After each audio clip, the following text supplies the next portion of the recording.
A violation of free speech that threatens the American public or a protection against terrorism for the safety of the American people? This is the question at the center of one of this week's top stories. I'm Jenna, and this is Smarter News.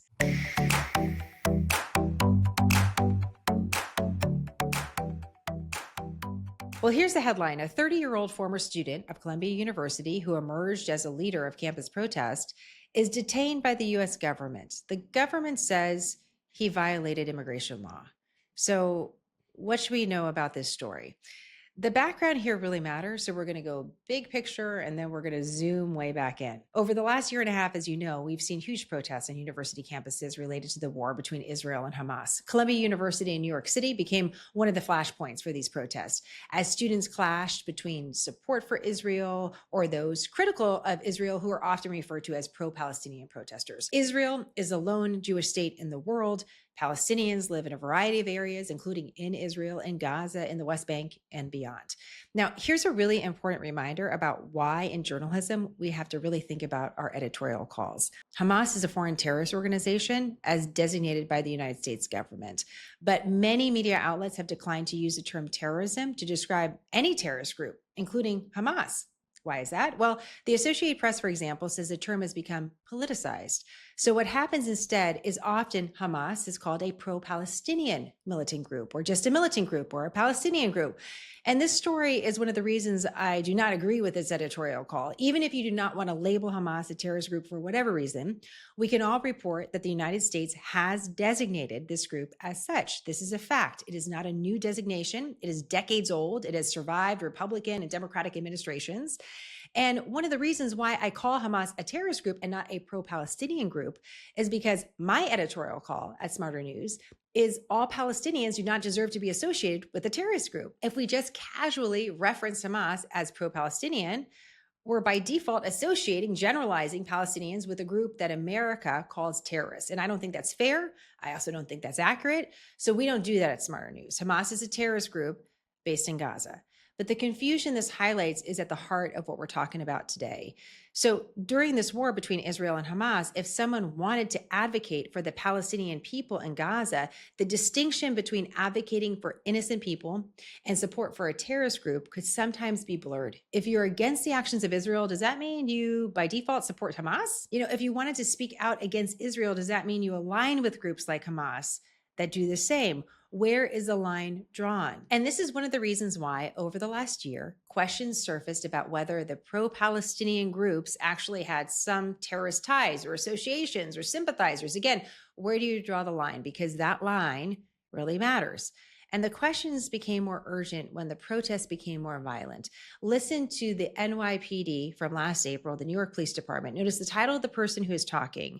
She is the Deputy Commissioner of Intelligence and Counterterrorism. She's talking about the NYPD preparing to help Columbia University clear out protesters who have destroyed property and disobeyed the university's policies, and perhaps also broke the law. So this is far beyond First Amendment protected speech and peaceful protest, which has been, a key element of some of these things over the last few months.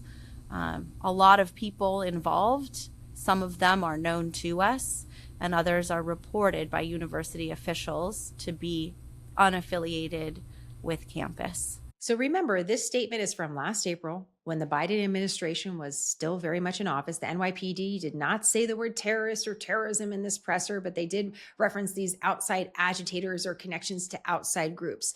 Now, the person at the center of the story today is Mahmoud Khalil, and he was known as one of the spokespeople, the main spokespeople of Columbia's campus representing the pro-Palestinian protesters. He is Palestinian. He was born in Syria, and the Associated Press describes him as, quote, a familiar, outspoken figure, and also went on to report that Columbia protest leaders have insisted they're anti-war, not anti-Semitic.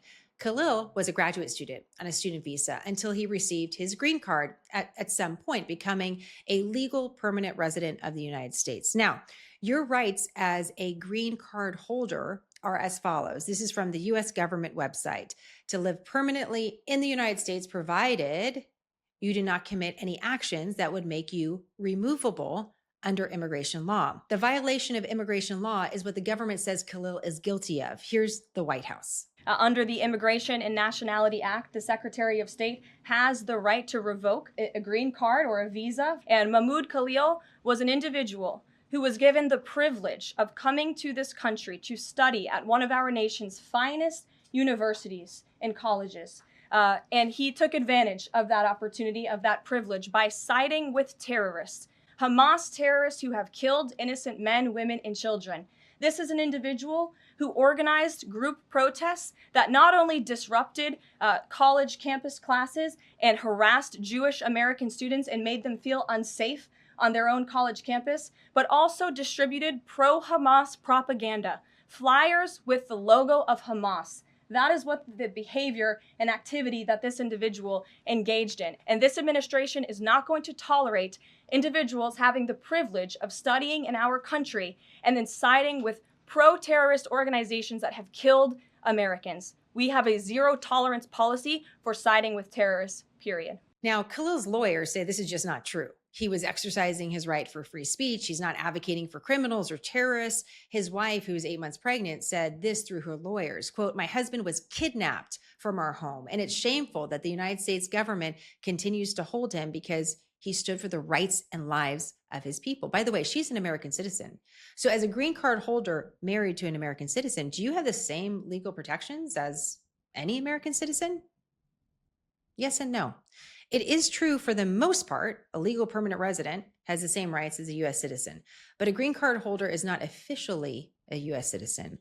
And if they violate a law, immigration law, for example, or have some sort of connection to terrorism, they can be vulnerable to removal. The reality is it doesn't have to be the same sort of evidence needed to criminally prosecute an American citizen. One of the things I notice, if you go down the list of rights and then responsibilities of a green card holder, again, provided by the government, there's a very vague line I want to bring your attention to. It reads this. So here's the list. It says, as a permanent resident, you are required to obey all laws of the United States and localities, required to file your income tax returns and report your income to the IRS. And then this is the part that I really want you to pay attention to.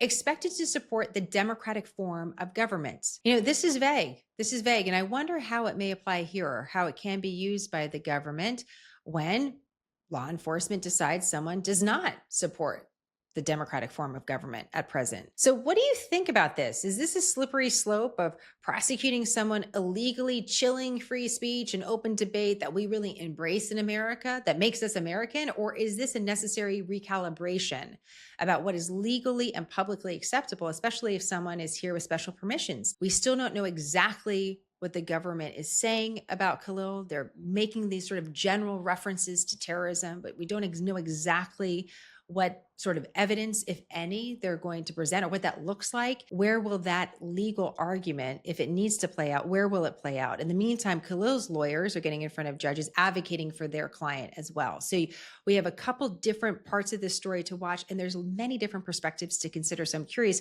what do you think is the priority here? What's most important to you? What do you think about this story?